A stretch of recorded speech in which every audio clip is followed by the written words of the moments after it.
You probably think you already know why men have beards. Testosterone, masculinity, maybe even fashion. But if that's your answer, you're asking the wrong question.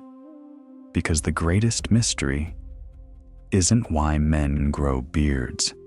It's why humans lost almost everything else. Imagine walking into a zoo. Chimpanzees, gorillas, orangutans, tiny monkeys swinging through the trees. Millions of years of evolution. Different continents, different lifestyles, yet almost every one of them shares the same feature: a thick coat of body hair. Now look at yourself. Compared to every other ape, you're almost naked. And here's the strange part. You have almost the same number of hair follicles as a chimpanzee. Not half, not 1/10, almost the same. So where did all the hair go? It didn't disappear, it transformed. Your body is still covered by millions of hairs. They're simply thinner, shorter, and so lightly pigmented, your brain barely notices them, which creates one of evolution's strangest puzzles. If humans already had hair covering nearly every inch of their bodies, why spend millions of years making it almost invisible? Evolution doesn't make expensive changes for no reason. Every adaptation solves a problem. So what problem was so important that our ancestors gave up something mammals had relied on for more than 200 million years? For decades, scientists couldn't fully answer that question. Then they noticed something remarkable: the timing. Around 2 to 3 million years ago, our ancestors began changing in ways that would reshape humanity forever. Their brains were getting larger, their legs were becoming longer, their bodies leaner. But another transformation was happening at exactly the same time. Their fur was disappearing. Coincidence? Probably not. Because Africa was changing too. Dense forests were shrinking. Open grasslands were spreading. Shade became rare. The sun became relentless. And suddenly, the greatest challenge wasn't catching food. It was surviving the heat long enough to reach it. Imagine running a marathon through the Sahara while wearing a thick winter coat. That's surprisingly close to what dense fur becomes under the African sun. Not protection, a prison. Most predators solve overheating with speed. A lion sprints for less than a minute. A cheetah burns through its energy in seconds. Then they stop. They have to, because overheating arrives before exhaustion. Humans chose a completely different strategy. We didn't become the fastest hunters. We became the hunters who refused to stop.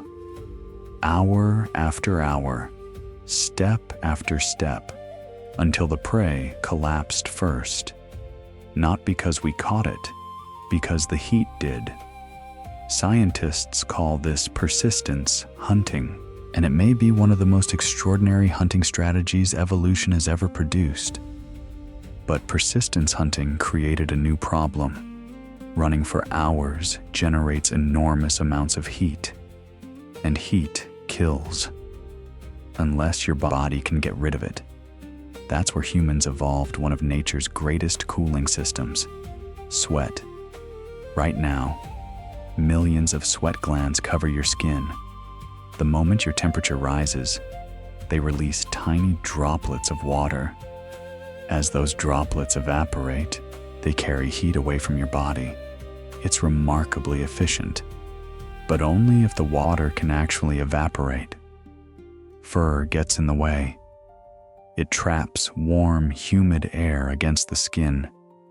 It slows evaporation. It turns your natural air conditioning system into an insulated blanket. Evolution had a choice: keep the fur or keep the hunter alive. It couldn't do both. So over countless generations, our ancestors lost almost all of their body hair. Almost. Because one patch refused to disappear. One patch ignored the rules. It didn't help sweating. It didn't improve endurance. If anything, it seemed completely unnecessary. And yet, evolution kept it. Right in the middle of a man's face, the beard. Which leads to an even stranger question. If body hair became a liability, why did evolution protect the one place where it seemed least useful? Because the answer has almost nothing to do with temperature, and everything to do with being watched. For decades, people assumed the beard evolved for one obvious reason: to attract women. It sounds reasonable. Darwin himself proposed sexual selection. Modern psychology shows that facial hair changes perception. Case closed. Except, that's not where the evidence leads. Because when researchers asked women which faces they found most attractive, the answers weren't consistent. Some preferred light stubble. Others preferred full beards. Some even favored clean-shaven faces. There was no universal winner. If the beard evolved purely because women preferred it, that result shouldn't happen. Instead, scientists noticed something far more interesting. Across cultures, one judgment barely changed. Men consistently rated bearded men as looking older, more dominant, more physically formidable, not necessarily more attractive, just more intimidating. And that's where the story changes. Maybe the beard wasn't trying to impress potential mates. Maybe it was trying to discourage potential rivals. That sounds like a small difference. It isn't. It changes the entire question. Imagine two strangers meeting 50,000 years ago. No shared language, no governments, no police, no written laws, only instinct. Within seconds, their brains begin making calculations. How old is he? How experienced? How dangerous? Should I challenge him or walk away? No one can afford to fight every battle. Broken bones, deep wounds, infection. A single bad decision could end a life. Sometimes, the smartest fight is the one that never happens. Evolution understands that.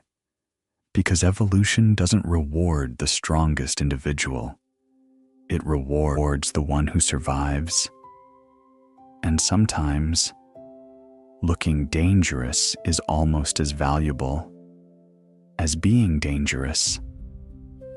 Think about military camouflage. The paint doesn't make a fighter jet faster. It changes how the enemy reacts. Signals change behavior. Behavior changes survival. The beard may have worked the same way, not as proof of strength, as the appearance of strength. That difference matters, because evolution doesn't need perfect information. It only needs useful shortcuts. The human brain loves shortcuts. Height, posture, eye contact, scars, facial structure, facial hair. None of these reveal everything, but together, they help the brain make rapid decisions under uncertainty. For hundreds of thousands of years, those decisions could determine who fought, who backed down, and who went home alive. Perhaps that's why beards survived, even after the rest of our body hair disappeared. Not because they cooled the body, not because they made men physically stronger, but because they influenced what other people believed. And sometimes, belief changes reality. But every evolutionary story has critics. Some researchers argue that perception alone isn't enough. What if the beard wasn't just sending a signal? What if it actually offered protection? The human jaw is surprisingly fragile. A fractured jaw makes eating painful, speaking difficult, surviving far more dangerous. In 2020, researchers tested an unusual idea. Could thick facial hair reduce the force of a punch? Using dense sheepskin attached to synthetic bone models, they found that thicker hair absorbed some impact before it reached the surface underneath. The results were intriguing. Headlines quickly declared, "Beards evolved as natural padding." But science rarely moves that quickly. Laboratory models aren't prehistoric humans. Ancient fights were unpredictable, and no fossil evidence has shown that bearded men consistently suffered fewer jaw injuries. Today, most anthropologists treat the padding hypothesis exactly as it should be treated. Interesting, plausible, but not proven. Which brings us back to where we started. There probably isn't one answer. Evolution almost never works that way. Cooling shaped the human body. Hormones determined who could grow a beard. Social perception changed how others reacted to it. Sexual selection amplified those signals. Perhaps even physical protection played a small role. None of these ideas cancel each other. They stack together, layer upon layer, across millions of years. That's how evolution usually works, not with one brilliant invention, but with thousands of tiny edits, each solving one problem while accidentally creating another. And somewhere inside those countless edits, the beard survived, not because it was essential, but because it kept meaning something. And that creates one final mystery. If evolution spent millions of years turning the beard into a signal, what happens when modern humans choose to erase it? Because every morning, millions of men stand in front of a mirror and remove one of evolution's oldest messages: fade. Every morning, millions of men do something no human ancestor could. They choose not whether to hunt, not where to sleep, not how to survive. They choose whether to keep their beard or erase it. For almost all of human history, that decision didn't exist. Imagine a hunter living 40,000 years ago. He couldn't walk into a barber shop. He couldn't buy a razor. He couldn't reinvent his appearance every Monday morning. Whatever genetics and hormones gave him, the world simply saw. His face wasn't curated. It wasn't filtered. It wasn't edited. It was biology.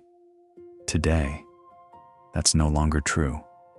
For the first time in our evolutionary history, we can decide whether to display one of evolution's oldest signals or remove it before breakfast. But here's the surprising part. Removing a signal doesn't stop communication. It creates a new one. Think about clothing, a business suit, a military uniform, a doctor's white coat, a firefighter's helmet. None of these change the person underneath, but everyone changes what other people expect before a single word is spoken. Facial hair works exactly the same way. A beard tells a story. A clean-shaven face tells a different one. Neither story is objectively true, but both influence first impressions. And first impressions have always mattered. That's why the meaning of beards has never stayed the same. The biology remained. The culture kept rewriting the message. In one civilization, a long beard represented wisdom, age, experience. Men who advised kings and taught philosophy were often portrayed with full beards. In another era, clean-shaven faces became symbols of discipline, order, professionalism, even military efficiency.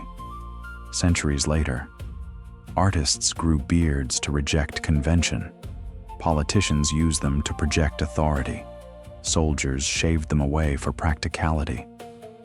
The meaning changed. Again and again and again, the hair stayed the same. The story surrounding it never did. That tells us something remarkable. Biology writes the first draft. Culture edits every chapter that follows. Think of evolution as building a piano. It creates the instrument. Culture writes the music. The piano doesn't tell you what melody to play. It only makes music possible. Your face works much the same way. Evolution built the canvas. Society paints new meanings onto it, which explains something that often confuses people. Why can the same beard look wise in one culture, rebellious in another, professional in one decade, and outdated in the next? Because evolution doesn't decide fashion. It provides the raw material. Culture decides what that material means. This is why scientists still debate the beard. Not because the evidence is weak, but because evolution almost never has a single explanation. Body hair disappeared because efficient cooling transformed our ancestors into extraordinary endurance hunters. Hormones determined which men could grow thick facial hair. Social perception shaped how others responded to it. Sexual selection likely strengthened those signals across generations. Culture continued rewriting the message long after evolution had finished writing it. These explanations don't compete. They complement one another, like layers of the same story. Each explains part of the puzzle. None explains all of it. That's how evolution usually works. Not through one perfect solution, but through countless small trade-offs, stacked across millions of years, which leaves us with one final question. If the beard is still carrying a message today, what exactly are we saying every time we choose to grow one or shave it away? Because the answer isn't as obvious as it seems. Let's go back to the very beginning. You probably remember the first question. Why do men have beards? Maybe you answered, testosterone, masculinity, maybe fashion. And then I told you, you were asking the wrong question. Now, you know why. Because the beard was never the mystery. It was the exception. The real mystery was why humans became one of the only nearly hairless mammals on Earth. That single change transformed everything. It allowed our ancestors to keep moving, long after faster animals collapsed from the heat. It helped turn endurance into one of humanity's greatest survival advantages. And in the middle of that transformation, almost every strand of body hair disappeared. Almost. One patch remained, not because it made us better hunters, not because it made us impossible to defeat, but because over countless generations, it began carrying information about age, about hormonal development, about maturity, about perception, perhaps even about status. No single explanation tells the whole story, and that's exactly what evolution looks like. Not one brilliant invention, but millions of tiny compromises. Some solved problems, others created opportunities. A few survived simply because they continued to matter. The beard may be one of them. Not a perfect adaptation, not an accident, a surviving signal from a world that no longer exists. And maybe that's the most surprising part. Every morning, millions of men stand in front of a mirror. Some grow a beard, some trim it, some shave it away completely. It feels like a personal choice, a matter of style, a matter of preference. But for almost every human who ever lived, there was no choice. Nature made it for them. Today, we decide for ourselves. Yet whether we keep the beard or remove it, the conversation never really ends. We simply choose which message to send. So the next time you see a beard, don't just see hair. See the last visible reminder of one of evolution's greatest trade-offs. A tiny clue left behind by millions of years of adaptation. Because in the end, this story was never about why men have beards. It was about why humans lost almost everything else. And once you answer that question, the beard finally makes sense. Fade to black,